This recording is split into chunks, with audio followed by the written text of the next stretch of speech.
Subscribe now and press the bell icon. जय गीति पाडरा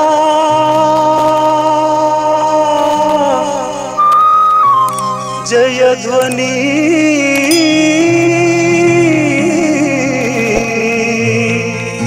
चेयरा दुष्टुनी दुनु माडरा सोदरा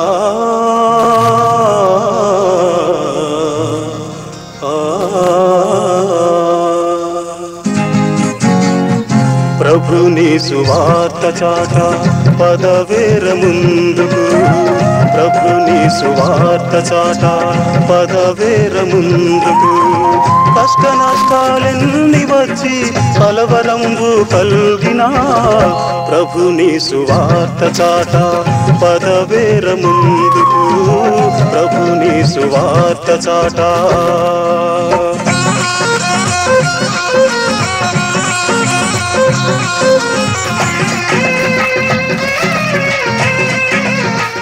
ఇప్పుడు దైవజనులు విక్టర్ పిఎల్ ఆంజనేయులు గారి ద్వారా దేవుని స్వరాన్ని విందాం.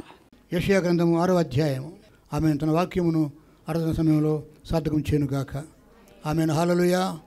సమయంలో రెండు మాటలు మనం హెచ్చరిక తీసుకుందాం. అలాగే నిలబడి ఉండండి. ఆరాధన ముగించుకునే వరకు మనం నిలబడి ఉందాం. ఆరాధించేటప్పుడు పరిశుద్ధ హస్తాలు పైకెత్తి హృదయపూర్వకంగా కృతజ్ఞతాపూర్వకంగా ప్రభువును ఆరాధించుకుందాం. రెండు మాటలు జాగ్రత్తగా గమనించండి. యెషయా ప్రవక్తకు దేవుని సేవ చేయాలని సంకల్పం ఉంది, ఆశపడ్డాడు. యెషయాను దేవుడు ప్రవక్తగా నియమించాడు, కానీ దర్శనం లేదు. దర్శనం లేకుండానే యెషయా ప్రవక్త సేవకు వచ్చేసాడు. ఏదైనా మన అనేకులు దర్శనం లేకుండానే, పిలుపు లేకుండానే, పిలుపు లేకపోయిన అవసరం లేదు, అందరము స్వార్థ పడించాలి, కానీ ఆ తప్పుడు అభిప్రాయంతో స్వార్థ పడించాలి. నీ సాక్ష్యం ద్వారా కూడా స్వార్థ పడించవచ్చు. అందరూ బోధకులు, అనేకులు బోధకులు కాకుండా వాక్యం సెలవిస్తూ ఉంది. నిజంగా దేవుడు నిన్ను దర్శనంతో నింపకపోతే నువ్వు సేవకు రావద్దు దయచేసి, ఎందుకంటే అది ఫలించదు. యెషయా ప్రవక్తకు ఆశ ఉంది దేవుని సేవ చేయాలని, కానీ దర్శనం లేదు. దర్శనం లేకుండా పోవడానికి కారణము ఒక రాజు. హల్లెలూయా. ఉజ్జియా అనే రాజు చచ్చిన తర్వాతనే యెషయాకు దర్శనం వచ్చింది. నీకు దర్శనం రాకుండా ఉండటానికి నీకు ఎవడో ఆటంకంగా ఉన్నాడు. నీ ఇంట్లో నీ తండ్రి కావచ్చు, నీ భర్త కావచ్చు, నీ భార్య కావచ్చు, నీ పిల్లలు కావచ్చు, నీకు సేవ గురించిన దర్శనం లేకుండా చేయడానికి ఏ సాతానుడు ఎవడో ఒకరిని వాడుకుంటాడు. యథా రాజా తదా ప్రజ అన్నట్టు రాజుగారే దుర్మార్గుడు అయిపోతే దేశానికి దర్శనం లేదు. యెషయా ప్రవక్త ఎంతో ఆశతో ఉన్నాడు సేవలకు రావాలని చెప్పి, యెహోవా దేవుని సేవించాలని ఎంతో ఆశ ఉంది, ఎంతో ఆరాటం ఉంది, ఎంతో ఆతృత ఉంది. కానీ దేశానికి రాజుగా ఉన్నటువంటి ఉజ్జియా అనేవాడు చావలేదు. నీలో కూడా చావాలి. ఎవడు ఉజ్జియా అంటే ఆ పేరుకు మంచి భావం ఉంది. ఉజ్జియా అంటే యెహోవా నా బలము అని అర్థం. హల్లెలూయా. ఉజ్జియా అనే మాటకు యెహోవా నా బలం అని అర్థం. పేరు మంచిదే, పేరు గొప్ప ఊరి దెబ్బని. రాజు యూదుల సామ్రాజ్యానికి మొదటి 5 రాజులలో మొట్టమొదటి వాడు ఉజ్జియా. హల్లెలూయా. ఈ మొట్టమొదటి రాజు సైన్యాన్ని సిద్ధపరచుకున్నాడు, యుద్ధములు చేయడానికి బలం సంపాదించుకున్నాడు. స్థిరపడిన తర్వాత గర్వించాడు. హల్లెలూయా. మొదట మంచివాడే ఉజ్జియా, దేవుని నమ్మినవాడే, దేవునికి భయపడేవాడే. కానీ సైన్యం ఎక్కువే కొద్దీ, ధనం ఎక్కువే కొద్దీ, రాజ్యాలను జయించే కొద్దీ నాకేం పర్వాలేదు, నాకు దేవుడు అవసరం లేదని చెప్పి గర్వించినప్పుడు వాడు స్థిరపడిన తర్వాత గర్వించాడు. ఇది వాక్యం కాదు, ప్రసంగం కాదు, ఇది హెచ్చరికలు మాత్రమే తీసుకుంటున్నాం. ఉజ్జియా అనేవాడు గర్విష్టి అయిపోయి చివరికి ఎంతవరకు వచ్చాడంటే యాజకులు చేయవలసిన పనిని తానే చేయడానికి ఇష్టపడ్డాడు. 80 మంది యాజకులు ఎదురు తిరిగి, రాజా ఈ పని నువ్వు చేయకూడదు, యెహోవా మందిరంలో ప్రవేశించి ధూపం వేయడానికి నీకు అధికారం లేదు, అహరోను వంశస్థులను మేమున్నాం, మేము యాజకత్వం చేసేవాళ్ళం, మేము ఆ పని చేయాలంటే వారిని ఎదిరించి నేను రాజును కాబట్టి నా ఇష్టం అని చెప్పి ధూపకలశ చెత్త పెట్టుకొని నిప్పులు ధూపకలపంలో పోసుకొని మందిరంలోకి ప్రవేశించి ఆ యొక్క బలిపీఠం దగ్గర ధూపం వేయడానికి పోతే ఏం పుట్టిందండి? నుదుట కుష్టు పుట్టింది. రాజుకు యాజకులను ఎదిరించి యాజకుడు చేయాల్సిన పనిని ధిక్కరించి రాజు చేయడానికి ఇష్టపడితే, నేను రాజును కదా అని చెప్పి ఇష్టానుసారంగా చేస్తానని చెప్పి దేవుడు నియమించిన యాజకత్వాన్ని త్రోసిపుచ్చి యాజకులు ఎదురిచ్చినా కూడా రాజా వద్దు ఈ పని చేయొద్దు అని చెప్పితే కూడా రాజు యాజకుల మాట వినకుండా ధూప కలశాన్ని పట్టుకొని ధూప పెట్టికి పోయినప్పుడు ధూపం అక్కడ అర్పిస్తున్న సమయంలో అకస్మాత్తుగా నుదుట ఏం పుట్టిందండి? కుష్టు మచ్చ వచ్చేసింది, పొడ పుట్టింది. అప్పటికే వాడు కుష్టుని చచ్చిపోయాడు. రాజైన ఉజ్జియా గర్వించి చేయకూడని పని చేసినప్పుడు మందిరంలో దేవుడు ఊరుకోలేదు. హల్లెలూయా! ఆ ఉజ్జియా చావాలి. ఉజ్జియా అంటే ఆడు చచ్చిపోయాడు ఎప్పుడో, కానీ ఉజ్జియా స్వభావం నీలో ఉందా? ఏమి చూసుకొని నువ్వు గర్విస్తున్నావు దేవుని మందిరంలో? నా మట్టుకు నేను కూడా నా పని నేను చేసుకోవాలి, నీ పని నువ్వు చేసుకోవాలి. ఏ బాధ్యత దేవుడు నీకు ఈ సమయానికి ఇచ్చాడో అది పాటించగలిగితే విధేయతతో దేవుడిని వాడుకుంటాడు. హల్లెలూయా! నువ్వు మామూలు సంఘాన్ని తుడిచి కడిగి శుభ్రపరిచే స్త్రీవి కావచ్చు, పురుషుడు కావచ్చు, మందిరంలో మైకులు పెట్టేవాడు కావచ్చు, చాపలు వేసేవాడు కావచ్చు, నీళ్లు పెట్టేవాడు కావచ్చు, లేక వాక్యం చెప్పే నేను కావచ్చు. ఉజ్జియా చావాలి. ఉజ్జియా అనేవాడు దేవుని కూడా ధిక్కరించి యాజకత్వానికి వ్యతిరేకంగా నేను సేవ చేస్తున్నాను, రాజును కాబట్టి నేను రాజు, దేవుడు నాకు దేవుని సేవ చేయడం దేవునికి ఇష్టమే అని ధిక్కరించి కార్యం చేస్తే మాత్రము ఏం పుట్టుద్దండి? కుష్టు పుట్టుద్ది. కుష్టు అంటే ఆ రోజుల్లో మరణకరమైన జబ్బు. ఈ రోజుల్లో కుష్టు అంటే పెద్ద విషయం కాదు. ఇప్పుడు ఈ రోజుల్లో ఎయిడ్స్ కూడా పెద్ద విషయం కాదు కదండి. కానీ ఆ రోజుల్లో వైద్య జ్ఞానం లేదు, అనుకూలత లేవు. కానీ కుష్టు పుట్టి ఆ రాజు కుష్టుతోనే చచ్చాడు. ఇశ్రాయేల్ దేశంలో ఎవరికైనా కుష్టు వస్తే వాడు పట్టణంలో ఉండకూడదు, వెళ్ళగొడతాడు.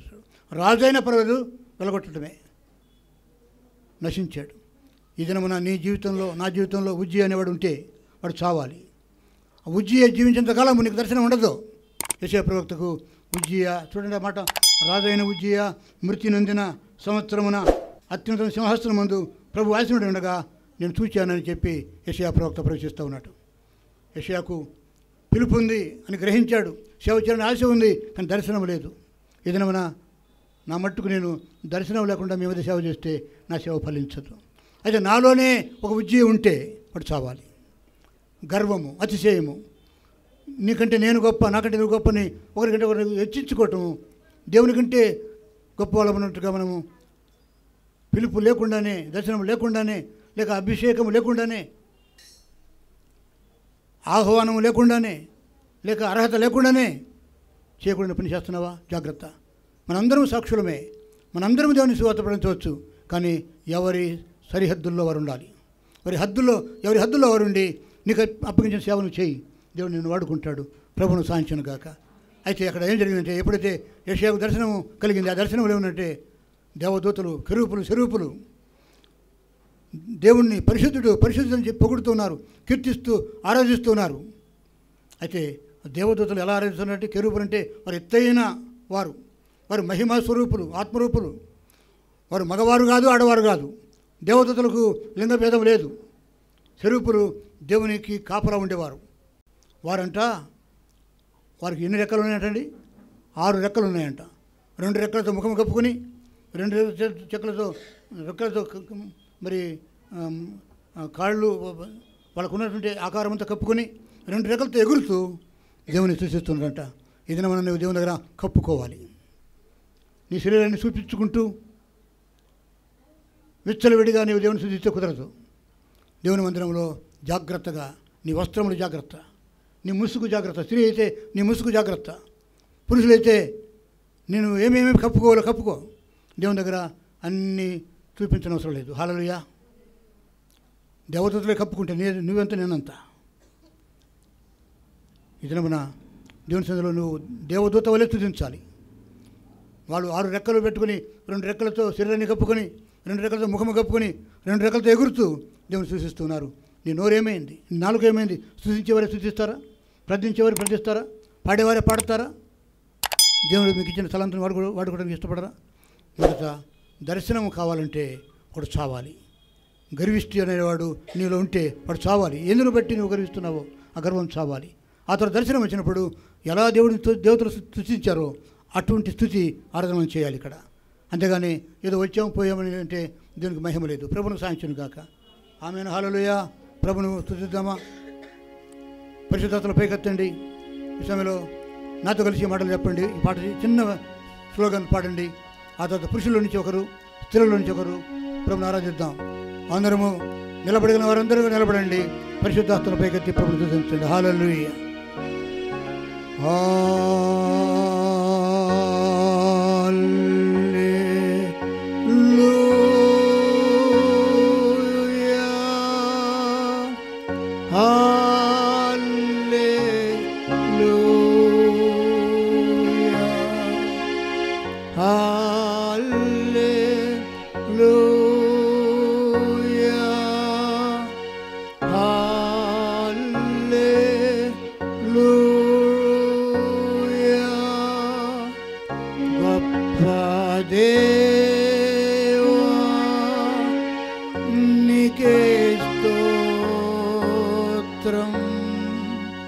గొప్ప దేవా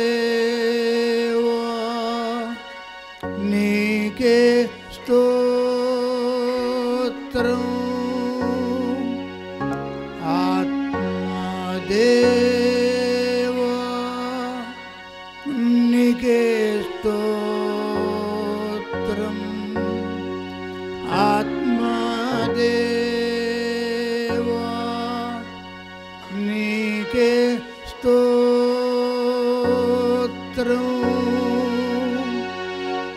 మంచి దేవా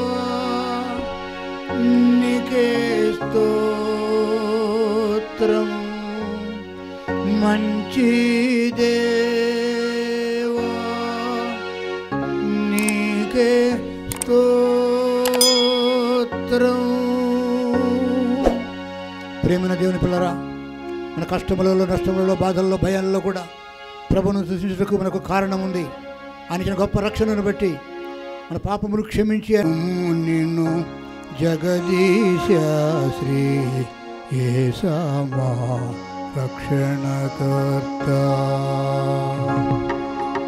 భజింతుము నిన్ను జగదీశ శ్రీ యేసమా రక్షణకర్త.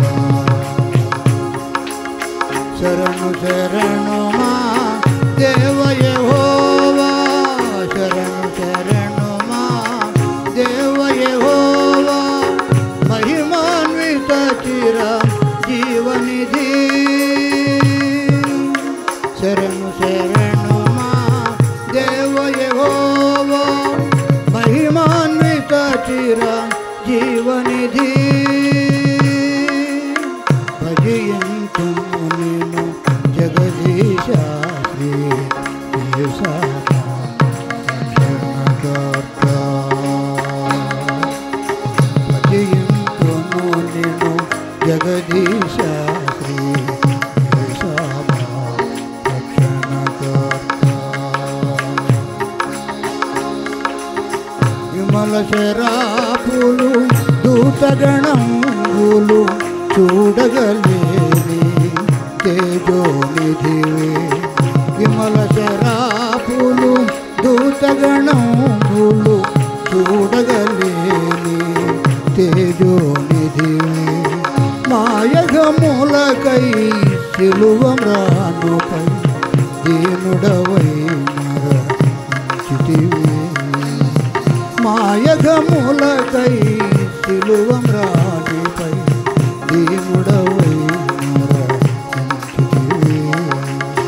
శరణు శరణు మా దేవ యెహోవా, శరణు శరణు మా దేవ యెహోవా, మహిమాన్విత చిర జీవనిధి.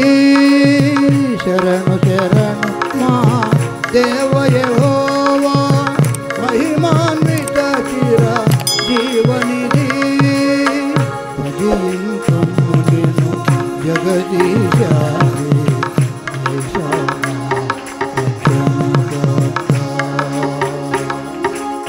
భజింతుము నిన్ను జగదీశ శ్రీ యేసమా రక్షణకర్త.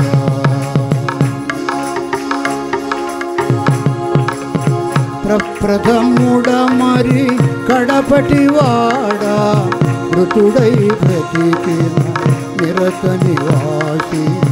ప్రప్రథముడ మరి కడపటివాడా, మృతుడై బ్రతికిన నిరత నివాసి నీ భజనయే మా జీవాధారం చేకును మామా ధూపం నీ భజనయే మా జీవాధారం చేకును మామా ధూపం శరణు శరణు మా దేవ యెహోవా శరణు శరణు మా దేవ యెహోవా మహిమాన్విత చిర జీవనిధి శరణు శరణు మా దేవ యెహోవా మహిమాన్విత చిర జీవనిధి భజింతును నిన్ను జగదీశాసి ఏషానా భజింతును నిన్ను జగదీశాసి ఏషానా రక్షణకర్త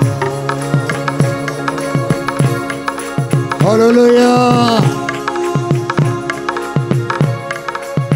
శరణు శరణు మా దేవ యెహోవా శరణు శరణు మా దేవ యెహోవా మహిమాన్విత చిర జీవనిధి శరణు శరణు మా దేవ యెహోవా మహిమాన్విత చిర జీవనిధి భజింతును నేను జగదీశాసి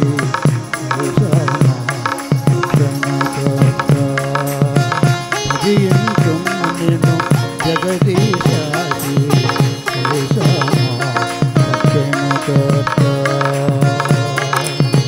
హల్లెలూయా